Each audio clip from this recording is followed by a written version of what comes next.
Welcome to our video tutorial on how we can use the properties of parallelogram in finding the measures of angles, sides, and other quantities. By definition, a parallelogram is a quadrilateral with two pairs of parallel sides. So let's have a figure here, quadrilateral EASY. When you say two pairs of parallel sides, meaning EA and YS, when extended on both ends, will never meet or intersect. Kahit nahabaan mo pa siya, hindi sila magmi-meet. And another pair, itong EY and AS, kahit na i-extend mo yung dalawang sides na yan, still, hindi sila magmi-meet. So that's what we mean by parallel sides. In notation, susulat mo siya ganito. Ang basa dyan ay side EA is parallel to side YS. Yung dalawang vertical lines na maliit doon, ang basa doon ay is parallel to. Now, itong side EA sa side YS, sa iba, ang basa dyan ay segment EA and segment YS lang. Sir, tama po ba yun, sir? Yes, tama yun. But I think it's more appropriate, it's more correct to read this as side EA and side YS because they are not simply segments. They are already sides of this given figure. Okay? Either way, tama naman, pero mas tamang basahin yan ng side EA and side YS. And another pair, yung second pair natin ay yung EY and AS. These sides are parallel to each other. So, ang basa dyan, these two, side EY is parallel to side AS. Pero kung hindi ka pa sure kung anong klaseng segment sila, para maging safe, pwedeng basahin yan ng mga segments lang. Now, dahil yan ang definition ng parallelograms, magiging implication ay magkakaroon tayo ng mga tinatawag na properties of parallelograms. And we have 5 in total. Kung napansin niyo, meron tayong beginning phrase dito na in a parallelogram. Yan ay magiging reminder natin na ginagamit lang itong mga properties na ito kapag parallelogram ang isang figure. Okay? Number 1, both pairs of opposite sides are congruent. Number 2, both pairs of opposite angles are congruent. Number 3, any pair of consecutive angles are supplementary. Number 4, the diagonals bisect each other. Number 5, each diagonal divides the parallelogram into two congruent triangles. It's important that we memorize these 5 properties or at least understand these 5 properties dahil sila ang gagamitin natin in solving or finding the measures of the angles, sides, and other quantities of parallelograms. Ayan, nilagay natin sa left side ng ating screen yung mga properties para may copy tayo. Example 1. Find the length of segment YS or simply YS lang kung hindi mo pa sure kung anong klaseng part yan ng figure in the parallelogram below. Ayun, yung YS pala ay isang side. Palagay nyo, ano measure ng YS dito? Answer? Okay, correct, 15. Di ba may mga problems sa geometry na kahit titigan mo lang, kayang-kaya mo nang ibigay yung final answer. However, may mga problems din dito na napakahirap sagutan mentally, lalo na kapag may mga involved na algebraic expression. Kaya importante alam nating i-present yung solution. Kapag alam mong i-present yung solution mo, kahit gaano pa kahirap yung mga problems, kayang-kaya mo silang isolve. And also, naniniwala ako na ang pinakamagandang proof para masabi mo na naintindihan mo yung lesson ay kung alam mong i-present yung ideas mo sa iyong solution. Okay? Paano ba yung solution dito? Una, alamin mo muna yung nawawala, syempre. Ang nawawala ay yung side YS. Tapos, tignan mo yung ibang part na given. Ayan, yung EA, di ba? Given siya, 15. Now, with respect to their position, ang YS at EA ay mga opposite sides. That should ring a bell dahil isa sa mga properties ng parallelogram ay yung number 1, both pairs of opposite sides are congruent. Meaning to say, pwede mong magamit yon to present your solution. So, lagay mo muna yung nawawala dito, yung side YS. Gamit yung property 1, sabi niya congruent siya sa kanyang opposite side. So lagay mo, side YS is congruent to side EA. Di ba ito yung symbol natin for congruence? Next ay substitution. Dahil nawawala ang side YS, copyhin lang natin yan. Tapos yung EA ay 15. So you write here equals 15. And that's it. Ganun lang kasimple yung solution dito. Pagkatapos niyan, pwede ka nang gumawa ng conclusion. Therefore, the length of side YS is 15 units. Do not forget the unit of measurement. Kung nilagay niyo doon centimeter, you write here 15 centimeter. Kung nilagay ay inches, 15 inches. Kung walang nakalagay, lagay mo na lang units. Example 2, find the value of x in the parallelogram below. Ito yung figure. So, unang-una, mapapansin mo na kaagad na itong 18 ay side PY, RA, 6x. They are opposite sides, so dapat congruent sila sa isa't isa. Kung 18 to, dapat maging 18 din to. Mentally, kayang-kayang solve to. Ano mo multiply mo sa 6 para maging 18? Answer, 3. So, 3 ang sagot dito. So, solution, pwede mo magamit yung property number 1. Kopyahin mo muna yung side na kung saan nandoon yung variable x, which is RA. RA is congruent to PY. Okay? Next substitution, RA magiging 6x equals 18. Tapos alam na natin to, divide both sides by 6, cancel, and x is 3. Diba? Mas maganda talaga kapag alam mong i-present yung solution. Conclusion, the value of x is 3 units. Ganun lang kasimple. Ngayong alam mo na yung x, lahat ng may variable x sa figure mo ay pwede mo nang makuha yung actual measure nila. No? Substitute mo lang. Yung 6, multiply mo ng 3, so 18. Example 3, find the length of CA in the parallelogram below. CA ay isang side na equal sa 7x minus 4 at ang side ER ay equal sa 5x plus 8. So, ang gagawin mo dito, hanapin mo muna yung value ni x, tapos i-substitute mo into the expression. Diba? Hindi lahat ng problems ay madaling i-solve mentally. Kaya importante na alam natin yung solution. So, yung solution dito, kamukha kanina, since these two are opposite sides, pwedeng gamitin yung property number 1. Okay? Sinong unahin mo ngayon? Yung CA ba o yung ER? Ako pipiliin ko yung may numerical coefficient na mas malaki. 7 versus 5, mas malaki yung 7. Kaya unahin ko yung CA. Side CA is congruent to side ER. Tapos yung side CA ay equal to 7x minus 4, kaya substitute ko yun. Tapos yung ER ay equal kay 5x plus 8. And then, ito ay isang linear equation na. Pagsamahin lahat ng linear terms sa isang side at mga constant terms sa kabilang side. So yung 5x lilipat dito, magiging negative 5x. Itong negative 4 lilipat sa kabila, magiging positive 4. Kaya yan ay 7x minus 5x equals 8 plus 4. Simplify, 2x equals 12. Alam na natin to, divide both sides by the numerical coefficient 2 para makancel yan. And x equals 6. Are we done? No. Kung ang tanong ay x lang, tapos ka na. Pero ang tanong ay CA. So, kailangan mong balikan tong 7x minus 4. Diba? Dahil siya ay equal kay CA. So, you write here, continue. CA is equal to 7x minus 4. Substitute. Itong x magiging 6.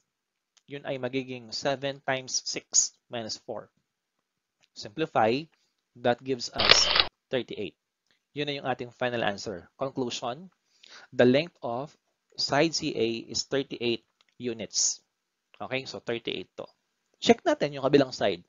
5 times 6, 30, plus 8, 38. So 38 pareho. And we are certain sa ating sagot. Example 4. Calm is a parallelogram. If the measure of angle L is 115 degrees, find the measure of angle C. Ayan, palagi nyo na measure niyan. Mentally. Ayan, syempre 115 degrees din. Dahil sa parallelogram, opposite angles are congruent, di ba? Actually, kahit wala yung figure, pwede mo na mabigay yan. Tignan mo lang yung pangalan niya.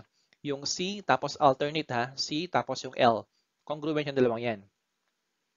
Saka yung A and M. No, technique yan. Now, sa solution, hindi mo na pwedeng gamitin yung property number 1 dahil mga angles yung kausap natin dito. But with respect to their position, yung angle L and angle C are congruent, di ba? Kaya pwede mong gamitin ay yung property number 2.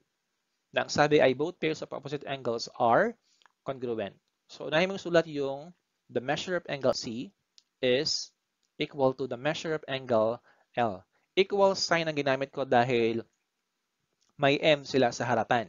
Kung walang M sa harapan yan, angle C at angle L lang, congruent symbol ang gagamitin ko. No? Take note kasi may mga professor na mahigpit dyan. Dapat correct symbol ang gagamitin mo. Basta tandaan mo, kapag figure lang or parts lang ang pinag-compare mo, congruent symbol. kung may mga measures na tulad dito, equal sign. Okay? Substitution, angle C ay kokopyahin ko lang kasi nga siya nawawala. And then yung angle L ay may given measure na 115 kaya equals 115 degrees. And that's it. Conclusion, the measure of angle C is 115 degrees. Example 5, calm is a parallelogram. If the measure of angle A is 3x plus 11 and the measure of angle M is 4x minus 9, find the measure of angle A. So ito yung figure, no? With solution, syempre gagamitin natin ay these two are opposite angles, kaya property number 2. Equation, ano mauuna, angle M or angle A? Okay, unahin ko yung angle M kasi nga yung numerical coefficient niya ay 4 na mas malaki kumpara sa 3. Kaya angle M is equal to the measure of angle A. And then substitution, the measure of angle M becomes 4x minus 9. Measure of angle A becomes 3x plus 11. Tapos, linear equation na naman to. Pagsamahin yung 3x saka 4x, si 3x ang lilipat sa kanya. 4x minus 3x yan. Tapos, yung kabila, magiging 11 plus 9. Simplify, 4x minus 3x is x equals 20. Okay, ito na yung value ni x. Kung value lang ni x ang nahanap, tapos na tayo. However, ang pinapahanap ay measure of angle A. Kaya importante na balikan nyo yung question. Ngayon, ang measure ni angle A ay equal kay 3x plus 11. Okay, sulat mo, measure of angle A is 3x plus 11. Tapos substitute. 3 times 20 plus 11 is 71 degrees. And that's it. Yun na yung conclusion natin. The measure of angle A is 71 degrees. Paano kaya yung angle M? Substitute natin. 4 times 20. Mentally na lang, 4 times 20 is 80. Minus 9, 71. Diba?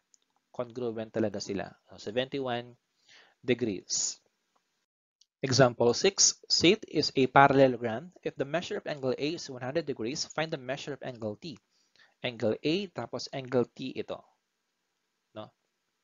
Kunwari yung classmates mo ginawa niya ay the measure of angle T is equal to the measure of angle A. Tapos substitution, kukopyahin yung angle T kasi nga yan ang hinahanap. Pero yung 100 degrees ang magiging value sa right side. Kaya equal yon. Kaya magkakaroon na siya ng conclusion na ang measure ni angle T ay 100 degrees. Is he correct? Of course. Mali. Mali yan. No? Imposibleng maging equal yung measure ni angle A kay measure ni angle T. Bakit? Hindi naman sila opposite eh. 'Di ba? Yun ang sabi ni property number 2. Only opposite angles are congruent. Ang angle A saka angle T with respect to their position are not opposite angles. Ano sila? Tama, consecutive sila. Pag consecutive angles ang meron tayo, ang gagamitin mo ay yung property number 3. Tanggalin natin to.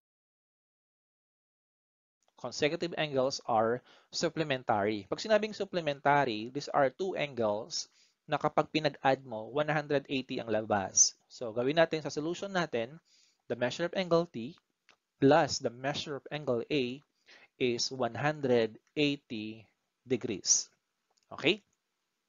Hindi sila equal sa isa't isa. Pero pag pinag-add mo sila, dapat 180 degrees. Yun ang relationship ng consecutive angles. Substitution, the measure of angle T is, kokopyahin lang natin yan. Yung measure ng angle A, magiging 100 degrees. Equals 180. Tapos, yung 100, lipat natin sa kabila. Mag-iiwan measure of angle T. Equals 180 degrees minus 100 degrees. Tapos, simplify natin yan. Magiging 80 degrees. And that's it. Conclusion, the measure of angle T is 80 degrees. Example 7, find the value of x in the parallelogram below. If the measure of angle W is 9x plus 15 and the measure of angle A is 6x plus 15. Ayan, these are also consecutive angles. Kaya measure of angle W plus the measure of angle A is 180 degrees. Substitution, measure ng angle W ay 9x plus 15 plus the measure of angle A na 6x plus 15 equals 180. Pagsamahin yung 9x saka 6x, saka yung 15 and 15, equals 180. Transpose yung 30, 15x equals 180 minus 30. Subtract, magiging 15x equals 150. Divide both sides by 15. Cancel. X is 10. And that's it. The value of x is 10 units. Okay? Pwede mo na rin makuha yung actual measure nila. Substitute mo lang. 9 times 10 is 90. Plus 15, 105. Yung kasunod niya, 6 times 10 is 60. Plus 15 is 75. 75 plus 105 yung kanina, 180. Example 8, JKLM is a parallelogram with JL and KM intersecting at point O. JL and KM are diagonals. No, nag-intersect sila sa point O. If JO, ang JO ay segment lang ng diagonal JL, is equal to 4 cm. How long is OL? OL is another segment of JL. No, part lang sila. Una sa lahat, hindi pwedeng gamitin yung property number 1, 2, and 3 sa solution natin dahil ito ay hindi naman mga sides ang mga angles, mga diagonals sila. So instead, ang pwedeng gamitin ay yung property number 4. Diagonals bisect each other. Ibig sabihin ng bisect each other ay hinahati nila yung isa't isa into two congruent parts. Kung ang JL ay 10, magiging 5 yung JO, magiging 5 din yung OL. Kasi hinati siya ng KM. Okay? Kung yung KM ay 15, no, yung OM magiging 7.5. Yung OK magiging 7.5 din. Ngayon, kung ang MO ay 3, yung OK 3 din. At yung MK magiging 6 kasi 3 plus 3. Okay? You can solve it mentally. Paano siya sa solution? Unahin mo yung nawawala, yung unknown, segment OL. Ano yung relation ni OL kay JO? OL to, yun ay JO. Answer? Correct. OL is congruent to JO. Substitution, copy OL, tapos yung JO magiging 4. And that's it. Conclusion, the length of OL is 4 centimeters. Example 9. So same figure tayo, pero dito nakabigay yung buong JL, yung buong diagonal. 26 daw yan. Pinapahanap niya yung JO. Siyempre, ang sagot dito ay 13 inches. So solution, JO is equal to what? Ang JO ay kalahati lang ng JL. So you write here, JO is equal to 1/2 of JL or simply JL over 2. So, copy JO. Yung JL magiging 26 over 2. And that is 13. So same answer. Conclusion, the length of JO is 13 inches. Ayan, we have the same figure for item 10. Pero dito, ang binigay ay yung KO. KO is 6 meters. Ito yung KO. Ito lang. Itong segment na to. How long is KM? Pinapahanap yung buong diagonal. Siyempre, ang sagot dito ay 12 meters. Solution, copy the unknown, KM. Kanino siya equal? Ang KM ay doble, di ba? Doble ng KO. So, KM is twice KO. So, substitution, KM is 2 times 6. And that's it, 12. The length of KM is 12 meters. May bonus problem tayo dito. JKLM is a parallelogram. Find the measure of the indicated angle. Una sa lahat, ano yung pangalan ng nawawalang angle? Kung ang sagot mo ay angle K, isa ka sa marami nagkakamali dyan. No, nagiging common mistake yan. Akala nila angle K din yan. No, may tatlong angles involved dyan. Yung nakakulay orange, ang pangalan niyan ay angle JKM. At yung nakakulay blue, pangalan niyan ay angle MKL. Pwede rin baliktad, LKM o kaya MKJ. Ngayon, ang tawag sa dalawang angles na yan ay mga adjacent angles. Adjacent angles are two angles that have a common vertex and a common side but do not overlap. Yung JKM ay ito, JKM. Pangalawa, MKL, ito ay MKL. Diba? Ito yung common side nila. Tapos, common vertex nila, yung vertex K. Yan dalawang yan, pag pinag-add mo, mabubuo yung angle JKL. Through addition, angle addition postulate. Ibig sabihin, to solve this problem, isipin mo lang, yung kulay yellow saka kulay blue, pag inad mo kay 140, dapat 180 degrees yung magiging sum nila. So yung final answer dito ay magiging 140 plus 15, that is 155. Ilan yung kulang?